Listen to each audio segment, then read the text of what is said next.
Gente, o ministro do Supremo Tribunal Federal, Cristiano Zanin, suspendeu a desoneração da folha de pagamento e agora o Supremo analisa essa liminar. Quem vai trazer os detalhes para a gente é a Janaína Cabelo, porque nova tensão entre poderes instalada no ar, né, Janaína? Seja muito bem-vinda. Pois é, Evandro, boa tarde a todos que nos assistem aqui no 3 em 1. Então, a votação está acontecendo agora, né, dessa decisão aí do ministro Cristiano Zanin.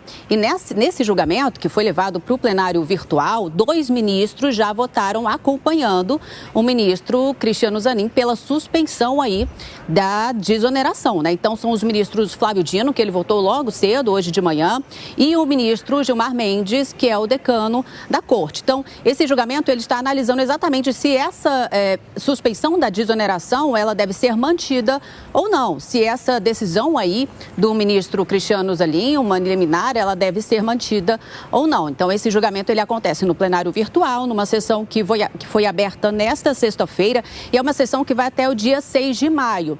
Mas também há a possibilidade, Evandro, dos ministros aí, de algum dos ministros, apresentarem um pedido de vista, por exemplo, que vai interromper o julgamento por um período, ou então até um pedido de destaque, que pode levar esse julgamento para o plenário físico, e aí abre todo um espaço para uma discussão sobre esse tema, né?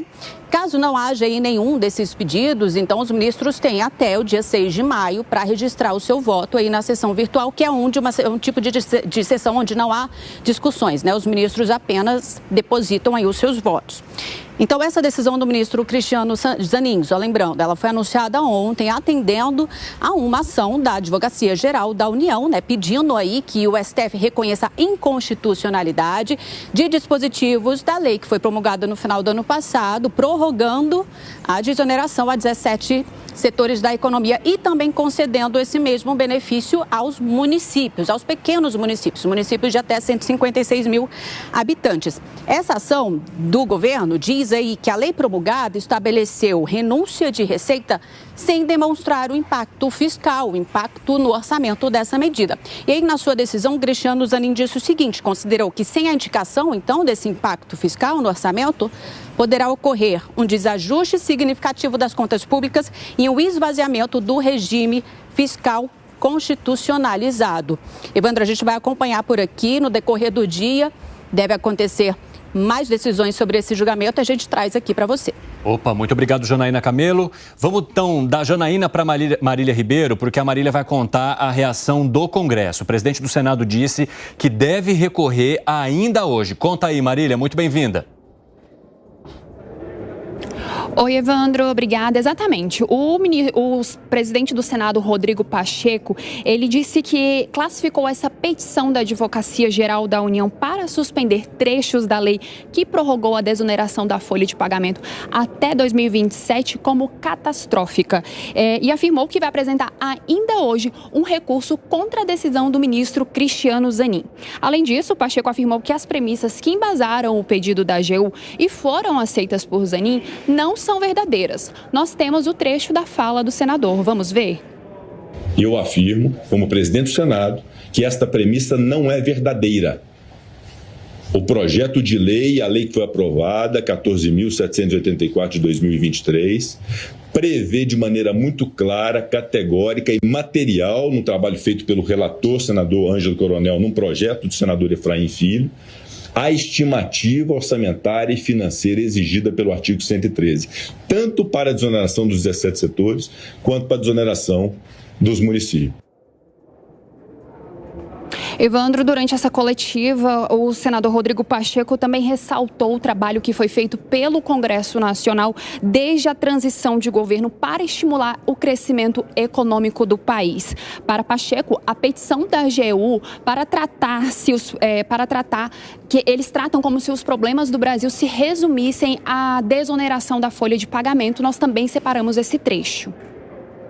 E é incrível agora nós nos depararmos com uma situação, inclusive espelhada numa petição da Advocacia Geral da União, como se os problemas do Brasil se resumissem à desoneração da folha de pagamento de 17 setores e à desoneração de municípios já muito sacrificados por um pacto federativo muito injusto para municípios. Pacheco também disse que nessa próxima semana vai ter uma reunião de líderes para tratar deste tema e de outros assuntos da pauta. E ele também, durante a coletiva, ele foi questionado por alguns colegas se ele chegou a conversar com algum ministro do STF e ele negou. Para finalizarmos, Evandro, pelo menos por enquanto, a AGU respondeu a essa coletiva do senador Rodrigo Pacheco. Em nota, o advogado-geral da União, Jorge Messias, disse que foram apresentados argumentos técnico-jurídicos pela inconstitucionalidade da prorrogação. Jorge Messias disse ter um profundo respeito e admiração pessoal pelo presidente do Senado. Eu volto com você, Evandro. Muito obrigado, Marília. Se tiver qualquer outro desdobramento, você nos chama, por favor. Bom trabalho para você aí em Brasília. Tensão no ar, mais uma vez os poderes agindo de maneiras diferentes, divergentes e colocando mais uma insegurança agora em relação a uma decisão do Congresso. E isso que está pegando, porque o Congresso foi lá e definiu mesmo com as sinalizações feitas pelo governo federal. Definiu uma vez e chancelou. O governo move ação e o Supremo até agora suspendendo e atendendo ao pedido do governo federal. Onde que isso pode parar, hein, Luiz Felipe Dávila? Pode aumentar a temperatura entre os poderes de uma forma perigosa hoje, né? Porque quando as coisas estavam começando a melhorar, agora vem mais uma crise. O que é essa crise? De novo, terceiro turno das votações. O governo não consegue assumir a derrota no Congresso e apela para o Supremo.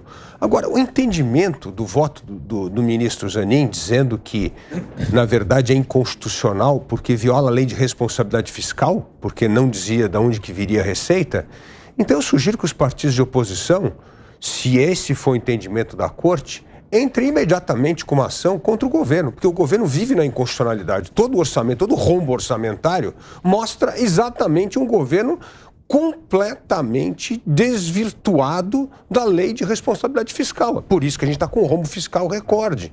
Então, assim, se tem alguém que está vivendo uma eterna inconstitucionalidade, é esse governo.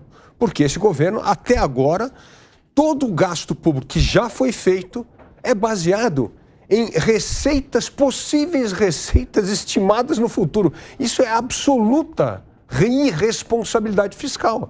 Então, eu sugiro que os partidos de oposição entrem no Supremo e entrem com uma ação dizendo que isso aqui é um governo que vem descumprindo a Constituição há 1 ano e meio, que é isso que está acontecendo.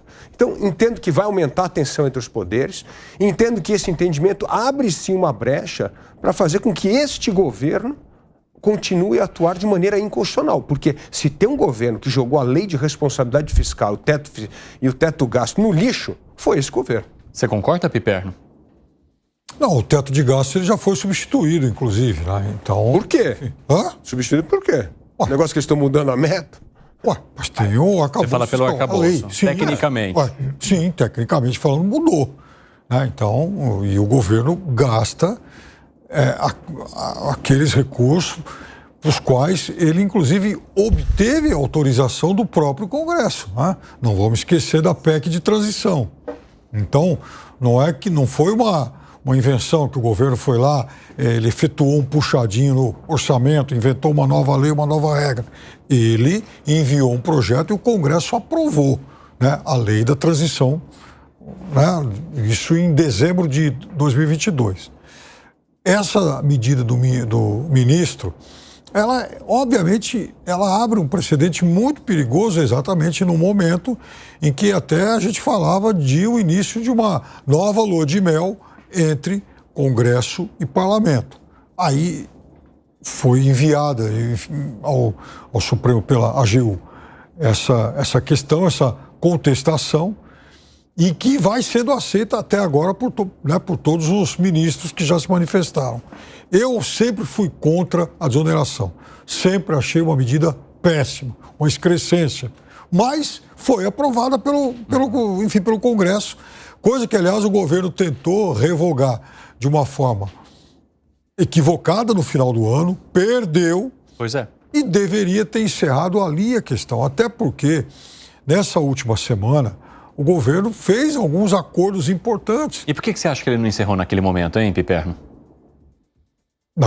naquele momento... Porque o Congresso já sinalizou mais de uma vez. Aí você falou, o governo deveria ter encerrado essa discussão ali, mas ele recorreu agora. Ele procurou o Supremo Tribunal Federal. Por que você acha que o governo decidiu manter essa chama acesa, mesmo com o balde de água fria que foi dado ali pelo Congresso? Eu acho que provavelmente... Desespero por arrecadação? Também, mas alguém apontou que havia uma brecha na lei, né? E, de fato, é uma questão difícil, porque, enfim, você vai ler o texto da lei, existe sim essa brecha. Agora, o governo não deveria ter feito isso, até porque tem outras decisões, outras medidas, outros projetos que vão ser votados aí pelo parlamento e que certamente agora não vão contar com a boa vontade de senadores e deputados. Isso já ficou muito claro pelas manifestações, tanto do presidente Rodrigo Pacheco quanto dos deputados. Acho que vai aumentar o grau de tensão e o governo vai ter uma vida muito mais complicada para aproveitar aquilo que de fato interessa. Ô Gani, mais uma vez a história termina com judicialização. Exatamente, Evandro. Veja, é um terceiro turno permanente. E aí eu faço a seguinte pergunta: para que serve o Congresso Nacional se tudo para no Supremo? Já seria mais fácil o Supremo decidir direto, porque a gente vive neste terceiro turno permanente. E não adianta o presidente do Senado, os senadores reclamarem se eles não agirem. Reclamação não vai levar a nenhum lugar, eles têm que agir. É função do Senado frear esse ativismo judicial. É função constitucional do Senado frear esse ativismo judicial. Aliás, quem é que colocou Cristiano Zanin lá? Não foi o próprio Senado na sabatina que aprovou o nome dele? Tá aí o resultado. Não esperavam que seria isso? Agora, de qualquer modo, não tem como o país prosperar economicamente num clima de insegurança jurídica. Neste embate permanente, onde o Congresso fala uma coisa, o Supremo fala outra coisa e a gente não sabe qual é a regra que vai valer no final. Provavelmente é do Supremo Tribunal Federal que tem a última palavra. Mas não existe prosperidade econômica num clima de insegurança jurídica, num clima de incerteza. O capital não gosta de incerteza institucional e ele foge para os Estados Unidos, ele foge para a China, ele não quer embate. Empresário, tudo bem tomar risco, é do jogo. Agora, o risco institucional é o único que não é do jogo, é o único que investidor e empresário não gosta e foge. Ô, Gustavo Sagré, eu trago mais um pedaço aqui de uma fala do presidente do Senado, Rodrigo Pacheco, né? A lei que, desde 2011, que vem sendo prorrogada, se sustenta inclusive no precedente do próprio Supremo Tribunal Federal, da lavra do então ministro Ricardo Lewandowski, que diz que não há inconstitucionalidade no caso de uma prorrogação. Há o cumprimento restrito da Constituição Federal, da Lei de Responsabilidade Fiscal. Não há, definitivamente, inconstitucionalidade alguma nesta prorrogação. Uma das explicações pelas quais ele está recorrendo dessa decisão. Evandro, se não tem inconstitucionalidade e o Supremo Tribunal Federal entende que deve ser derrubada a lei, então ou tem amizade ou tem tendenciosidade. Alguma age termina, não tem outra opção. O curioso é que, se essa lei vem de 2011, foi refrendada pelo Supremo Tribunal Federal no ministro Lewandowski, a Constituição, que eu saiba, não mudou. Não para esse tema, para esse assunto em particular. Então, por que antes não era inconstitucional e agora seria inconstitucional? E aí, quando a gente vê as manchetes do mundo todo, você observa que ministro colocado pelo presidente emite laudo a favor do governo. É estranho. Mas esse mesmo ministro já também deu decisões que não foram favoráveis ao governo. Tudo bem, mas aí não interessa se é favorável ou desfavorável. O que interessa é que, se tem um vício de constitucionalidade, pelo que coloca o senador Rodrigo Pacheco, a pergunta é por que agora é diferente de 2011, quando foi a lei.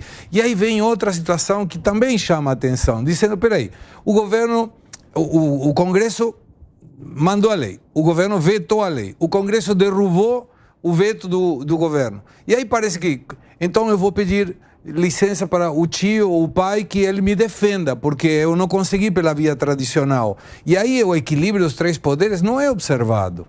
Esse é o ponto. Eu concordo com o que menciona Langani. Quando não tem uma segurança jurídica, a pessoa fala, Cara, imagina se o governo que quer colocar alguma situação, então, se o Congresso não fala a favor dele, ele vai e pede ajuda para o Supremo Tribunal Federal. E o Supremo Tribunal Federal acata, sendo que, e de novo, não quer dizer que o Zanin seja mal intencionado na sua apreciação, não estou falando isso, mas chama atenção, por quê? Porque essa objetividade teórica, de alguma maneira, vai ter um monte de gente que diz, peraí, justo Zanin, justo Flávio Dino, pô, chama atenção. Peraí, vai lá, então Gani e depois o Piper. Olha só, quando a gente fala de segurança jurídica, não tem nada a ver com democracia.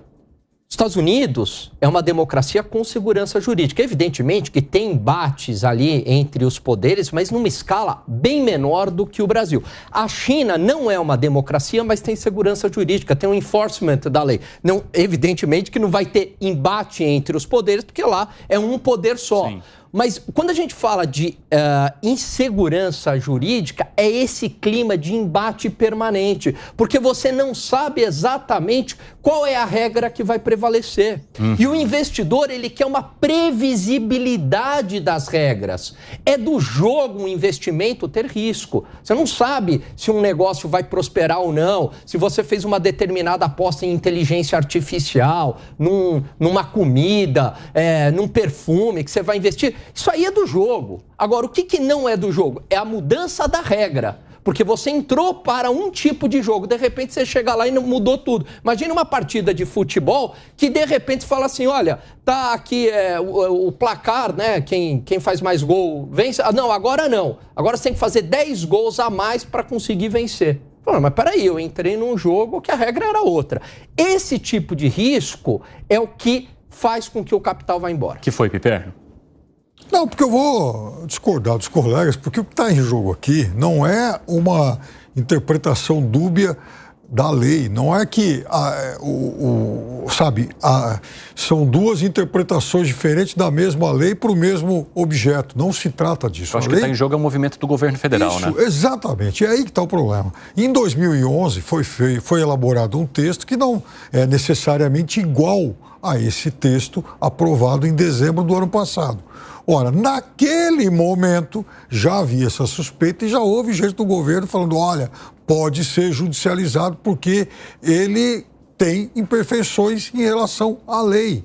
E não é que a gente não pode achar que essa votação ela começou dessa forma porque votaram os 2 ministros indicados pelo Lula, até porque o Gilmar Mendes é o decano da corte, foi indicado lá atrás pelo Fernando Henrique Cardoso e também concordou com a AGU. O problema é político. O governo deveria ter encaminhado de uma outra forma essa questão, porque me parece, com base no que foi dito lá atrás, que realmente o texto tinha imperfeições que poderiam ser contestadas. E aí a gente não pode tomar como definitiva a versão do Rodrigo Pacheco. O Rodrigo Pacheco também é parte interessante. Não é porque ele disse que que não há inconstitucionalidade que de fato isso não ocorre.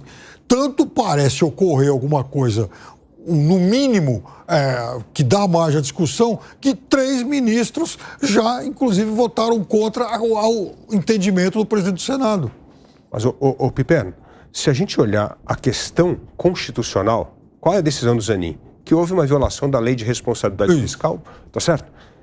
Se esse é o tema, os governos vêm violando a lei de responsabilidade fiscal há muito tempo. Específico para essa matéria. Para essa matéria. Peraí, eu estou dizendo assim, se a interpretação da Constituição é que foi violada a lei de responsabilidade fiscal, tudo está em jogo no Brasil, porque o Brasil vem sistematicamente violando a lei de responsabilidade fiscal, tanto que nós temos a maior relação dívida-PIB de todos os países emergentes. Isso mostra um descontrole fiscal absurdo que é a violação da lei. Então, assim, se esse for o critério, está tudo sob júdice nesse país. Porque, na verdade, está todo mundo violando, não é esse governo. Todos os demais governos também violaram a lei. Então, assim, nós vamos entrar numa insegurança jurídica absoluta. Então, assim, não só essa interpretação traz insegurança jurídica, como outras medidas tomadas esse ano. Por exemplo, o revisionismo da contribuição social sobre o lucro do líquido, que era também legal em 2007, agora está dizendo que é ilegal e cobra de forma retroativa. Não tem como ter previsibilidade das regras do jogo quando você tem uma mudança constante de entendimento. Então, é preciso frear esse revisionismo o tempo inteiro, porque isso vai colocar, sim, o Brasil, como bem mencionou o Alan Gani, numa situação que é impossível investir aqui, porque você não sabe o dia de amanhã como é que uma regra vai ser compreendida. E Dávila, o capital já está indo embora. Abre a balança de pagamentos, houve queda esse ano, houve fuga de capitais de bolsa, a bolsa não decola porque a bolsa é indicador de futuro, e o futuro não prospera. Por que não vai prosperar? Porque tem segurança jurídica, porque tem segurança fiscal. Que desenvolvimento econômico que vai se dar num ambiente desse? Gustavo Segre, queria falar, né? Queria. Eu fico me perguntando se entre os 513 deputados e 81 senadores não terá um único assessor que saiba bem de questões constitucionais. Porque é difícil entender que uma lei é aprovada sem que alguém olhe dizendo, será que essa lei aqui não atrapalha a questão da constitucionalidade? E o problema aí é quando temos uma subjetividade do assunto. Por quê? Eu não sei como vai terminar essa votação no Supremo Tribunal Federal. Mas se é inconstitucional, eu espero que os 11 ministros sejam a favor do relator. Se tem algum ministro que não é a favor do relator, eu gostaria de entender a lógica de que para algum ministro é constitucional e dentro da mesma Constituição, para outro ministro, não é constitucional. Isso é interessante de analisar. Então, como pode ser? Se é inconstitucional, os 11 devem falar, gente, isso aqui é inconstitucional. Por enquanto, acabou. Dois já acompanharam o Zanin, né? Tá, três. Foram Dino e Gilmar Mendes. Agora, eu recomendaria, com muita humildade, ao Congresso Nacional, contrate um ex-ministro do Supremo Tribunal Federal para que quando a lei fosse colocada, dizendo, dá uma revisada aí para ver se isso não é constitucional. Porque senão o que fica na percepção do público, do povo, do cidadão, é que o governo vai bater a porta quando não é do jeito que ele quer. Então, como não é do jeito que ele quer, então bato a porta no Papai Supremo para que ele me ajude. E aí tem outra questão. Essa responsabilidade fiscal que Dávila fala, a minha pergunta é que a responsabilidade fiscal é o gasto é colocado pelo governo e a responsabilidade é gerar arrecadação para que esse gasto seja cumprido? Não, a responsabilidade fiscal é o contrário. Temos essa arrecadação e temos que diminuir o gasto para que seja cumprida a lei de responsabilidade fiscal, que não se cumpre. E eu quero trazer mais um elemento para essa discussão, porque representantes do setor de transporte, construção civil, indústria têxtil, telemarketing criticaram essa decisão do ministro Zanin. E o que eles dizem, né? Justamente sobre essa desoneração da folha de pagamento até 2027. Avaliam que a medida agrava a situação de insegurança jurídica no Brasil e eles temem também impactos na manutenção dos empregos e também no preço das tarifas.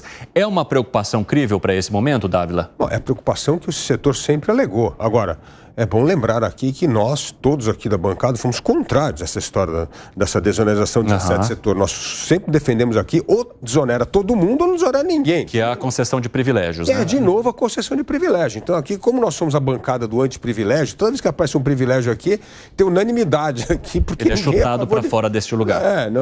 Não tem condição. Então, assim, é óbvio que essa é a reação normal. Vai falar que vai desempregar, que era exatamente o argumento utilizado na aprovação dessa medida no Congresso Nacional. Agora, só um ponto importante aqui que o Segre trouxe, é que, na verdade, todo o projeto iniciado na Câmara ou no Senado passa pela Comissão de Constituição e Justiça justamente para analisar a constitucionalidade da medida. Então, assim, não começa a tramitar antes da aprovação na CCJ. Então, assim, todo mundo que olhou o projeto numa comissão parlamentar entendeu como um projeto constitucional. Então, assim, o governo precisa saber comprar as brigas que ele quer comprar. Porque se vai comprar toda a briga, vai criar uma tensão enorme entre os três poderes novamente e o Brasil vai continuar patinando nesse baixo crescimento econômico, nessa enorme insegurança jurídica que afugenta investimento. Este, sim, é responsável pela geração de renda e emprego no país. E Perno, você acha que o governo federal está agindo como um filhinho chorão que bate na porta ali do pai, neste caso o Supremo Tribunal Federal, para conseguir aquilo que quer? Eu acho que em relação a esse projeto ele erra desde a derrota no final do ano. Eu até já disse aqui algumas vezes que o texto que foi enviado pelo ministro Haddad após a aprovação, ele era até melhor do que o texto que foi aprovado, só que ele perdeu o timing, ele mandou depois que a Câmara votou e aprovou. Então não era mais o caso de insistir nessa briga. Isso foi em dezembro. Foi logo depois da aprovação da reforma tributária, inclusive. O ministro, na época, inclusive, alegou que estava muito dedicado à questão da reforma tributária. Muito bem, perdeu. Perdeu, insistiu, mandou medida provisória, retirou medida provisória, negociou. Nessa semana, por exemplo, houve a negociação do PES, que o governo também queria derrubar, queria chegar a um acordo, perdeu, mas chegou pelo menos a um outro acordo. E no PES há um limite de gastos. Né? O decreto vai valer até que se atinja um teto de 15 bilhões, ou então dezembro de 2026. Muito bem. Se houve uma negociação para isso, houve um acordo com Câmara e Senado, houve um distensionamento das relações, o Arthur Lira foi lá em programa de televisão, dizer que ele exagerou com o ministro Padilha, falou bem do presidente da República, o presidente marcou lá um negócio com ele e tal. Então, chega, não vai insistir em reabilitar, né? Tentar reabilitar mortos-vivos. Esse projeto tinha que ficar enterrado. Agora, chegou ao STF, o STF vai avaliar o que está na lei. Muito provavelmente, se 2 ministros indicados pelo Lula e mais o Gilmar Mendes já falaram, há inconsistências aqui, eles não devem estar inventando, enfim, jabuticabas desse texto, né? 4h28, o pessoal da rádio vai para um rápido intervalo, daqui a pouco espero vocês, hein? Nas outras plataformas, seguimos.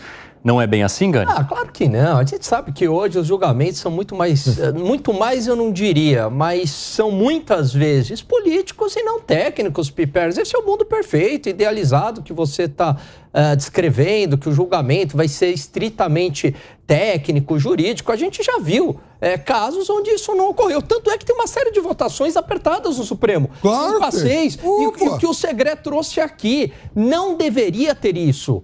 A lei deveria ser tão clara para não ter esse tipo de divergência. Mas no Brasil, tá tudo assim. 6-5, 6-5, 6-5. Quando... E depois de uns anos muda. Aí depois muda. E aí a gente tem ministro que votava de um jeito perfeito no passado e de repente tem um outro entendimento. Peraí, em 4 anos o que mudou para ter um outro entendimento? Isso vai gerando essa insegurança jurídica por conta desse ativismo judicial. Porque, no final das contas, o governo sabe que, muitas vezes, o julgamento não é técnico-jurídico, mas é político. Fala, Segré. Que continua, sabe, quando fica aí atrás a pulga da orelha, dizendo, não teve uma reunião, um jantar, o presidente, Dino, Gilmar Mendes, Zanin, Lula, o presidente... Não estava Barroso, não estavam os outros ministros. Justo depois disso, vem o pedido. Eu não sei se tem casualidade ou causalidade, eu não sei. Mas aí tem outra questão que eu acho que a gente vai ter que avaliar na semana que vem. Vai ter uma reunião, teoricamente, entre o Rodrigo Pacheco e o presidente Lula, na semana que vem. Como que vai ser essa reunião? Vai entrar dizendo, peraí, o Congresso está para legislar, legislamos, você vetou, nós derrubamos o veto. E agora você vai pedir ajuda para o Supremo? Vai ser assim daqui para frente? Não sei como será essa reunião, mas não vai ser uma reunião, pelo menos no começo, amigável. E aí faltam na pauta outras questões que, será que o governo agora que pega essa força no Supremo não vai tentar mandar mais coisas ao Supremo? E nesse caso, 11 pessoas não eleitas mandam mais que 513 deputados e que 81 senadores que foram eleitos.